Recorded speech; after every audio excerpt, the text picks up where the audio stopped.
RBI कहता है कि इस सीरीज़ में आज हम लोग आरबीआई का एक सर्कुलर डिस्कस करने जा रहे हैं। आरबीआई ने अभी हाल ही में एनबीएफसी अपर लेयर और एनबीएफसी मिडिल लेयर के लिए कुछ सर्कुलर जारी किए हुए हैं, कुछ गाइडलाइन जारी किए हुए हैं। तो उन्हीं सारी चीज़ों को हम लोग यहाँ पर डिस्कस करेंगे। और आरबीआई कहता है, हमारी एक सीरीज़ है जहाँ पर हम लोग आरबीआई के सर्कुलर्स और आरबीआई के जो भी डायरेक्शंस होते हैं, आरबीआई के जो भी गाइडलाइंस होती हैं, उन सारी चीज़ों को हम लोग यहाँ पर डिस्कस करते हैं रेगुलर बेसिस पर। ठीक है, पिछले वीडियोस में भी हम लोगों ने लगातार इन सारी चीज़ों को डिस्कस किया था। तो उसी सीरीज़ को कंटिन्यू करते हुए आज हम लोग एक और सर्कुलर और एक और डायरेक्शन आरबीआई का देखेंगे, जो कि हमारा किसी भी बैंक एग्जाम के लिए इंपॉर्टेंट होता है। ठीक है, तो सबसे पहले आप ये पूरा कंटेंट देखो। ठीक है ना, यहाँ पर ये पूरा इस तरीके से कंटेंट आपको पीडीएफ में मिलेगा इस तरीके से। और maximum possible exam oriented information हम लोग यहाँ पर कवर करने की कोशिश करते हैं। ठीक है, और जो कुछ भी यहाँ पर ये लिखा गया, ये सारी चीज़ें मैं आपको बताने वाला हूँ, एक एक करके टू दी पॉइंट सारी चीज़ें आप लोगों को बताई जाएंगी। ठीक ना, और लास्ट में ये जो दिया गया है, जो पीडीएफ होगी, उसमें लास्ट में आप लोगों को इसका लिंक दे दिया जाएगा। ये आरबीआई की वेबसाइट से डायरेक्ट ऑफिशियल लिंक है। ठीक है, वहाँ से भी जाकर अगर आप लोग पढ़ना चाहें तो पढ़ सकते हैं। हालांकि एग्जाम ओरिएंटेड चीज़ें तो मैं सब कुछ यहाँ पर बता रहा हूँ, जहाँ से क्वेश्चन फ्रेम हो सकते हैं, जहाँ पर नहीं हो सकते हैं, लेकिन इसके बाद भी अगर आपके पास टाइम बचता है और लगता है कि नहीं एक बार थोड़ा सा पढ़ लेना चाहिए, तो वहाँ से भी जाकर आप लोग पढ़ सकते हैं। ठीक है, तो इसी सारी चीज़ों को हम लोग यहाँ पर डिस्कस करेंगे। ठीक है, आरबीआई के द्वारा ये जो भी डायरेक्शंस दिए गए हैं, उसके जो भी इंपॉर्टेंट पॉइंट्स हैं एग्जाम ओरिएंटेड, उन सारी चीज़ों को हम लोग यहाँ पर डिस्कस करने जा रहे हैं। एक एक करके सारी चीज़ों को हम लोग डिस्कस करेंगे। ठीक है, the non banking financial companies in upper layer NBFC, UL इसको हम लोग बोलेंगे। यूएल का मतलब upper layer, NBFC middle layer. ठीक ना, इसको एमएल हम लोग आगे इस तरीके से डिनोट करेंगे। एनबीएफसी यूएल का मतलब हो जाएगा NBFC upper layer, NBFC ML का मतलब हो जाएगा middle layer. To have a compliance function and board approved policy by 1 April 2023 एंड 1 अक्टूबर 2023 रेस्पेक्टिवली आरबीआई। ठीक है ना, आरबीआई का ये डायरेक्शन है। ठीक है, तो जो कुछ भी इंग्लिश में लिखा है, ठीक है, इसको आप लोग देखना समझना, पीडीएफ में मिलेगी। हम लोग इसको आसान भाषा में इलैबोरेट करते हैं और समझते हैं कि इसमें क्या क्या बोला गया है, क्या क्या नहीं बोला गया है। सबसे पहले तो जो ये जानना जरूरी है कि ये सर्कुलर किस डेट को आरबीआई के द्वारा जारी किया गया था। ठीक है, तो 11 अप्रैल 2022 को ये सर्कुलर आरबीआई के द्वारा जारी किया गया था। 11 अप्रैल 2022 को आरबीआई ने ये सर्कुलर जारी किया था। ठीक है, और ये सर्कुलर जो था एनबीएफसी अपर लेयर और एनबीएफसी मिडिल लेयर के लिए था। ठीक है, on April 11, 2022, RBI has directed the non-banking financial companies in the upper layer and middle layer to put in a place of board-approved policy and a compliance function, including the appointment of the chief compliance officer based on the specified framework latest by 1 April 2023 and 1 October 2023 respectively। ठीक है, तो ये सारी चीज़ें यहाँ पर दी गई हैं। देखो इसमें क्या बोला गया है कि आरबीआई ने अभी हाल ही में 11 अप्रैल 2022 को एनबीएफसी अपर लेयर और एनबीएफसी मिडिल लेयर के लिए सर्कुलर जारी किया। उसके क्या क्या पॉइंट्स हैं ये हम लोग जानते हैं। तो जो ये सर्कुलर जारी किया गया था, इसमें एनबीएफसी यूएल यानी कि एनबीएफसी अपर लेयर को 1 अप्रैल 2023 डेडलाइन, ये डेट याद रखना, 1 अप्रैल 2023 वाली डेट है, ये एनबीएफसी अपर लेयर के लिए है। ठीक ना, ये एनबीएफसी अपर लेयर के लिए है। ठीक है, तो इस सर्कुलर के अनुसार एनबीएफसी अपर लेयर को 1 अप्रैल 2023 तक एक board approved policy, compliance function और चीफ कंप्लायंस ऑफिसर्स की नियुक्ति, ये तीनों काम कर लेने हैं। ठीक है ना, 1 अप्रैल 2023 तक एनबीएफसी अपर लेयर को, ठीक है, कंप्लायंस फंक्शन, एक बोर्ड अप्रूव्ड पॉलिसी और चीफ कंप्लायंस ऑफिसर्स की नियुक्ति, ये सारी चीज़ें कर लेनी है। और ये बात हो रही है एनबीएफसी अपर लेयर की।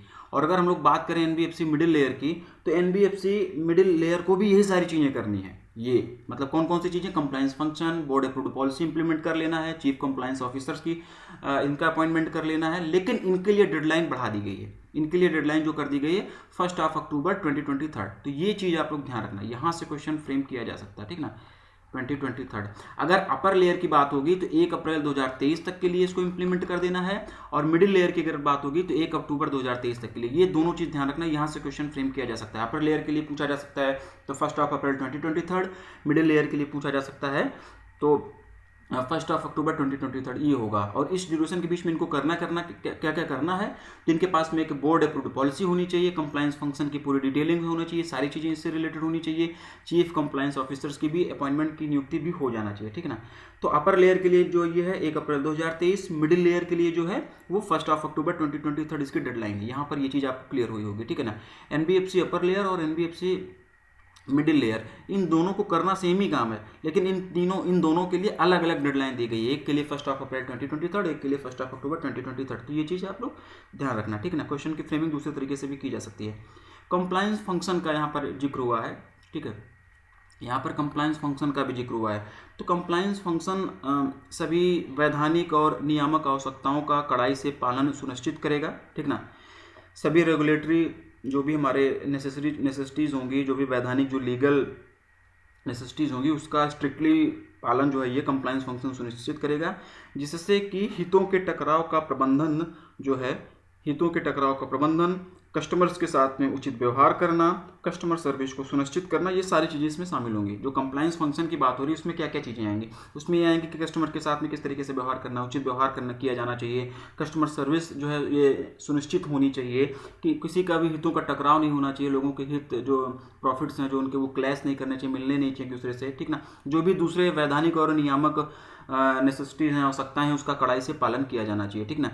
कंप्लायंस फंक्शन में और भी कुछ चीज़ें आती हैं, बहुत ज़्यादा डीप, वेबसाइट पर जाकर आप कि देखोगे तो बहुत ज़्यादा डिटेल में कंप्लायंस फंक्शन के बारे में बताया गया है, काफ़ी लंबे चौड़े में एक एक पॉइंट करके क्लियर किया गया, लेकिन उतना हम लोग नहीं जानेंगे, ठीक ना। इसमें और भी बहुत सारी चीज़ें आती हैं, लेकिन हम लोग उसको छोड़ रहे हैं क्योंकि वो एग्जाम पॉइंट ऑफ व्यू से इतना है नहीं रिलेटेड। अननेसेसरी सर्कुलर को लंबा करना, उससे कोई फायदा है नहीं, ठीक है। तो एग्जाम में पूछे जाने वाले चीज़ों को हम लोग यहाँ पर डिस्कस करेंगे। हालांकि पीडीएफ में मैं इसके ऑफिशियल सर्कुलर का लिंक दिया है, मैंने दिखाया, वहाँ से अगर आप लोग पढ़ना चाहें तो कंप्लायंस फंक्शन का और भी जाकर पढ़ सकते हैं कि क्या क्या आएगा, लेकिन उतना डीप में आएगा नहीं, ठीक ना। मैं बिल्कुल भी सजेस्ट नहीं करूंगा, मैं मना करूंगा कि आप लोग जहाँ जाके वहाँ से और ज़्यादा पढ़ें कंप्लायंस फंक्शन वगैरह के बारे में, लेकिन अगर आपकी मर्जी है तो आप वहाँ से जाके पढ़ सकते हैं। मैक्सिमम पॉसिबल चीज़ें मैं बता ही रहा हूँ जहाँ जहाँ से क्वेश्चन फ्रेम हो सकता है, ठीक है। तो कंप्लायंस फंक्शन के बारे में हम लोगों ने डिस्कस किया। अब हम लोग डिस्कस करते हैं चीफ कंप्लायंस ऑफिसर यानी कि CCO। यहाँ पर बात हुई है CCO की, ठीक ना, CCO की यानी कि chief compliance officer, CCO, chief compliance officers के बारे में भी हम लोग थोड़ा थोड़ा जानेंगे यहाँ पर, ठीक है, क्योंकि ये जो गाइडलाइन आई हुई है NBFC अपर लेयर और मिडिल लेयर के लिए है, तो कंप्लायंस फंक्शन उसके क्या क्या होने चाहिए। अब CCO के बारे में थोड़ा सा हम लोग जानते हैं। तो जो CCO होगा वो NBFC और RBI के बीच में नोडल पॉइंट ऑफ कॉन्टैक्ट के रूप में काम करेगा, ठीक है ना। जो भी ये चीफ कंप्लायंस ऑफिसर होगा वो NBFC और RBI के बीच में chief nodal point of contact के बीच में काम करेगा। ये देखो यहाँ पर लिखा हुआ भी है, ठीक है, पीडीएफ में सब कुछ मिलेगा, ठीक है। यहाँ जो कुछ भी लिखा हुआ है सब कुछ मैं बता रहा हूँ एक एक चीज़ करके। CCO shall be the nodal point of contact between the NBFC and the regulators supervisors and shall necessarily be participant in the structured or other regular discussion be held with RBI, ठीक है ना। तो जो ये CCO होगा, chief compliance officer होगा, ये NBFC और RBI के बीच में नोडल पॉइंट ऑफ कांटेक्ट होगा, ठीक है, नोडल पॉइंट ऑफ कांटेक्ट होगा, और RBI के साथ नियमित रूप से होने वाले डिस्कशंस का जो भी होगा उसका अनिवार्य हिस्सा होगा, ठीक ना। जो भी RBI के साथ में NBFC वगैरह की मीटिंग्स वगैरह होंगी, जो भी उसके डिस्कशंस वगैरह होंगे, उसका एक अनिवार्य हिस्सा भी होगा। और NBFC अपनी जो भी बोर्ड अप्रूव्ड पॉलिसी बनाएगी उसकी साल भर में कम से कम 2 बार समीक्षा, एक साल भर में कम से कम 1 बार समीक्षा जरूर होगी। ऐसा इस सर्कुलर में भी कहा गया है, ठीक है, ऐसा इस सर्कुलर में भी कहा गया है कि जो भी कुछ NBFC जो भी अपना बोर्ड अप्रूव्ड पॉलिसी वगैरह बनाएगी उसकी साल भर में 1 बार जो है समीक्षा करना जरूरी हो जाएगा, ठीक है। NBFC shall lay down a board approved compliance policy clearly spelling out its compliance philosophy, expectation, compliance culture, structure and role of the compliance function.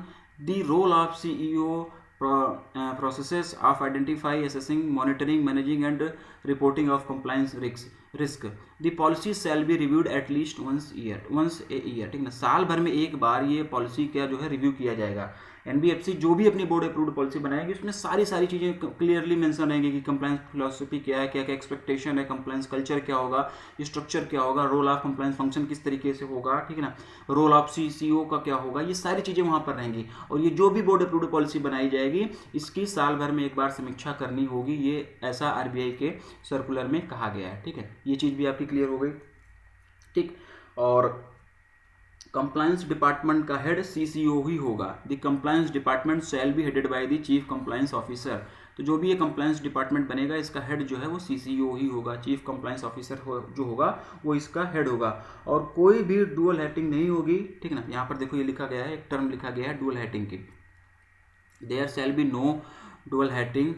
That means the CCO shall not be given any responsibility which brings element of conflict of interest यानी कि हितों के टकराव की बात यहाँ पर हो रही, conflict of interest, especially any role relating to businesses. The CCO shall generally not to be member of any committee which transfer her his role as CEO with responsibility as a member of the committee including committee dealing with purpose sanctions, ठीक है ना. In case the CCO is a member of any such committee that would be a advisory role, ठीक है ना. तो ये सारी चीज़ें इंग्लिश में है, तो ठीक है, जिसको समझ में आया, नहीं समझ में आया, हम यहाँ पर चीज़ों को आसान करने के लिए बैठे हैं, इंग्लिश में पढ़ने के लिए नहीं बैठेंगे. तो आप लोग भी पढ़े लोगे तो आसान करते हैं, इसको एलेबोरेट करते हैं, ठीक है. तो क्या होगा कि कोई भी डुअल हेटिंग नहीं होगी, और इसका मतलब ये होता है कि कोई भी दोहरी नीति नहीं अपनाई जाएगी, कोई भी दोहरी नीति नहीं अपनाई जाएगी, और सीसीओ को कोई भी ऐसी जिम्मेदारी नहीं दी जाएगी जिससे कि हितों का टकराव हो, जिससे कि कॉन्फ्लिक्ट ऑफ इंटरेस्ट हो, ठीक ना. अर्थात जहां पर कॉन्फ्लिक्ट ऑफ इंटरेस्ट होगा ऐसी कोई भी जिम्मेदारी सीसीओ को नहीं दी जाएगी. सीसीओ को किसी भी समिति का सदस्य नहीं बनाया जाएगा, इसमें ये बोला गया है. और अगर किसी भी समिति का सदस्य बनाया जाता है तो वो मात्र एक सलाहकार के रूप में ही बनाया जाएगा. किसी भी समिति का अगर उसको सदस्य बनाया जाता है तो सिर्फ और सिर्फ एज ए एडवाइजर उसका रोल रहेगा, ठीक है, एज ए एडवाइजर उसका रोल रहेगा.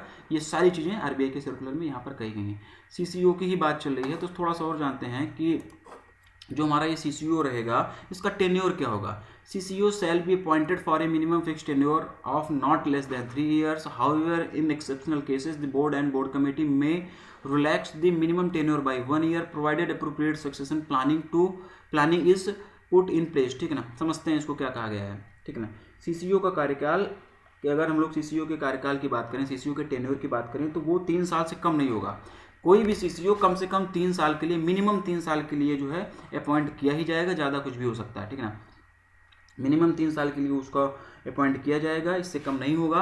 हालांकि कुछ एक्सेप्शनल केसेस होंगे, कुछ एक्सेप्शनल केसेस में बोर्ड या फिर बोर्ड कमेटी चाहे तो 1 साल के लिए कार्यकाल जो है वो उसमें क्या है, may relax the minimum tenure by 1 year. 1 साल के लिए उसमें रिलैक्सेशन दे सकती है. 1 साल के लिए चाहे तो कम ज़्यादा जो भी है, मतलब 1 साल का रिलैक्सेशन उसमें कर सकती है. सिर्फ और सिर्फ 1 साल के लिए ही बात हो रही है, ठीक ना. सिर्फ और सिर्फ 1 साल के लिए हो रही है. और ये जो सीसीओ होगा shall have direct reporting lines to the MD and CEO board and board committee, ठीक ना. और जो भी ये सीसीओ होगा ये डायरेक्टली एनबीएफसी के एमडी एंड सीईओ को या फिर बोर्ड को या फिर बोर्ड कमेटी को ही रिपोर्ट करेगा, ठीक है. एमडी एंड सीईओ बोर्ड या बोर्ड कमेटी को ही रिपोर्ट करेगा सीसीओ, ठीक है. और अगर देखो सीसीओ को हटाना होता है या कुछ भी करना होता है, उसका अपॉइंटमेंट करना होता है, प्रीमेच्योर ट्रांसफर करना होता है, तो उसके लिए इसमें क्या बोला गया है, a prior intimation to the senior supervisory management department of supervision Reserve Bank of India shall be provided before the appointment premature, ध्यान रखना यहाँ से, before the appointment premature transfer resignation early retirement or removal of the CCO, ठीक है ना. तो CCO को हटाने से पहले या फिर उसके अर्ली रिटायरमेंट से पहले या फिर उसका रेजिग्नेशन एक्सेप्ट करने से पहले, प्रीमेच्योर ट्रांसफर से पहले, इन सारी चीज़ों से पहले एनबीएफसी को, आरबीआई को पहले से ही इंटीमेट करना होगा, पहले से ही बताना होगा. और उस एनबीएफसी के एमडी एंड सीईओ को एक proper fit and proper compliance certificate भी देना होगा, ठीक ना. एक proper fit and compliance certificate भी देना होगा कि किस लिए ये जा रहा है और ये मतलब क्या क्या रीजन्स हैं, ये उस पर्टिकुलर एनबीएफसी के एमडी एंड सीईओ के द्वारा दिया जाएगा, ठीक. तो ये कुछ इंपॉर्टेंट जानकारी थी इस सर्कुलर से रिलेटेड, ठीक है ना, जो कि हमको पढ़ना था एग्जाम ओरिएंटेड. अगर आप लोगों को इस सर्कुलर को और डिटेल में पढ़ना होगा तो वेबसाइट, इस पे पीडीएफ में इसकी लिंक दी रहेगी, यहाँ पर आप लोग जाकर देख लेना, ठीक है ना. कुछ एडिशनल इन्फॉर्मेशन भी हम लोगों ने शामिल किया हुआ है. हालांकि सर्कुलर से रिलेटेड जितनी भी एग्जाम ओरिएंटेड चीज़ें थी वो आप लोगों को बता दी गई हैं, लेकिन इस सर्कुलर से रिलेटेड कुछ मतलब थोड़ा सा और एडिशनल इन्फॉर्मेशन हम लोग यहाँ पर जानते हैं. और जो कुछ भी ये जान रहे हैं ना, ये हमारा इस सर्कुलर से रिलेटेड नहीं है, लेकिन जानना जरूरी है, इसलिए हम लोग जान लेते हैं. यहाँ पर एनबीएफसी की बात हुई थी तो बस इतना ही हम लोगों को जानना है कि एनबीएफसी का जो रेगुलेटरी स्ट्रक्चर होता है वो क्या क्या होता है, ठीक ना. Regulatory structure of NBFCs, regulatory structure of NBFC shall comprises 4 layers. Basically 4 layers में एनबीएफसी का स्ट्रक्चर जो है वो बटा होता है. वो उनके साइज, एक्टिविटी, परसीव्ड रिस्कनेस, ठीक ना, इन सारी चीज़ों पर रिस्कीनेस, इन सारी चीज़ों पर ये सारी चीज़ें डिपेंड करती हैं, ठीक ना. NBFC in the lowest layer shall be known as NBFC base layer. पहली जो होगी, जो लोअर लेयर में होगी उसको हम लोग क्या बोलेंगे, एनबीएफसी बेस लेयर, ठीक ना. मिडिल लेयर में जो होगी वो हो जाएगी एनबीएफसी मिडिल लेयर, ठीक ना. एनबीएफसी अपर लेयर में जो होगी उसको हम लोग एनबीएफसी अपर लेयर बोलेंगे. Top layer is ideally expected to be empty, ये हमेशा खाली ही रहती है, लेकिन इसको हम लोग जो है एनबीएफसी टॉप लेयर बोलेंगे, ठीक. तो ये इससे रिलेटेड कुछ इसके जानना जरूरी था.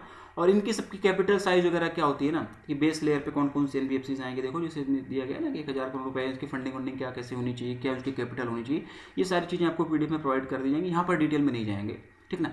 मिडिल लेयर का क्या स्ट्रक्चर होगा, अपर लेयर में कौन कौन से एनबीएफसी आएंगे, टॉप लेयर में कौन कौन से एनबीएफसी आएंगे, ये सब कुछ वहाँ पर आपको पीडीएफ में मिल जाएगा। बस इतना ही हम लोगों को जानना था कि बेसिकली 4 लेयर्स में एनबीएफसी जो है वो डिवाइड होती हैं, ये हम लोगों ने जान लिया है। बाकी चीज़ें पीडीएफ में आपको मिल जाएंगी, ज़्यादा लेंदी इसको नहीं करेंगे, ठीक है। तो एग्जाम ओरिएंटेड सारी चीज़ें आप लोगों को यहाँ पर पढ़ाई गई और मुझे नहीं लगता कि कहीं पर कुछ भी चीज़ें छूटी हुई हैं, ठीक है ना। सबसे ज़्यादा जरूरी इसमें डेट याद रखना है, ठीक है ना। 1 अप्रैल 2023 और 1 अक्टूबर 2023, ये अपर लेयर के लिए कौन सा है, मिडिल लेयर के लिए कौन सा है। सीसीईओ का टेन्योर कार्यकाल क्या मतलब क्या होता है, सीसीईओ किसको रिपोर्ट करेगा, ठीक है ना, ये सारी चीज़ें यहाँ पर जान लेना जरूरी है। सीसीईओ और मतलब आरबीआई के बीच में नोडल पॉइंट ऑफ कांटेक्ट होता है, ये सारी चीज़ें जान लेना है। बोर्ड अप्रूव्ड पॉलिसीज़ में क्या क्या होंगे थोड़ी बहुत वो भी मैंने आपको बताई, ये सब चीज़ें जान लेना जरूरी है, ठीक है।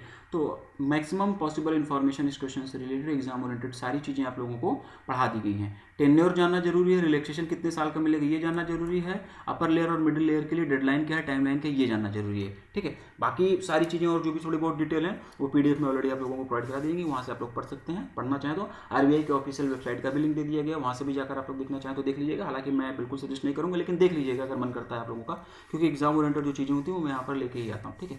तो आज का वीडियो यहीं पर वाइंड अप करते हैं, मिलते हैं अपने अगले वीडियो में।